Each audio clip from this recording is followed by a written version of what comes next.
In Sahih al-Bukhari 6880, Muhammad decrees that the trees of Mecca should not be cut down, and its shrubs should not be uprooted. Then another man from the Quraysh got up, saying, O Allah's Messenger, accept al-idikr, which is a type of grass, as we use it in our houses and for graves. Allah's Messenger said, accept al-idikr. Muhammad issued a command which resulted in some confusion for the companions as they were trying to figure out how to reconcile it with the cultural practices of the time. They were unsure if they would still be able to use a type of grass for their daily needs given Muhammad's prohibition against cutting vegetation. The issue was raised to Muhammad and he revised the law to accommodate the request. I have no problem with this. Muhammad never claimed to be all-knowing, and he simply issued a command which was unclear and quickly elucidated it to resolve the confusion which he had not anticipated. The problem I have is when Allah does this. Allah is all-seeing and all-knowing, and he should never issue a command that will be confusing.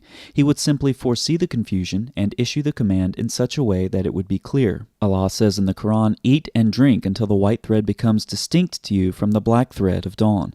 Then complete the fast until sunset. I have added parentheses around of dawn to indicate that this was not in Allah's original revelation. Narrated Saul bin Sa'd, Surah Al-Baqarah, Ayah 187 was revealed, but of dawn was not revealed. So some men, when intending to observe Psalm, used to tie their legs, one with a white thread and the other with a black thread, and would keep on eating until they could distinguish one thread from the other. But white thread and black thread are not literal, as Muhammad later clarified. It was an idiom of sorts. The black and white thread refers to the blackness of night and the whiteness of day. Bukhari 45:11 then describes how Allah resolved the confusion. Then Allah revealed of dawn, whereupon they understood it meant the night and the day. So Allah issued a confusing ayah which had Muslims tying white and black threads around their legs and even keeping them under their pillow to determine the start and end times for fasting, when all along what Allah was referring to was a more general concept of night and day, having nothing to do with threads. Like Muhammad in the example I began this video with, Allah issued a subsequent clarification to his command to dispel the confusion it caused. Why does Allah's revelation in Surah 187 look less like an all-knowing God and more like that of a man's, in that it had to be revised to clear up the inadvertent confusion it caused?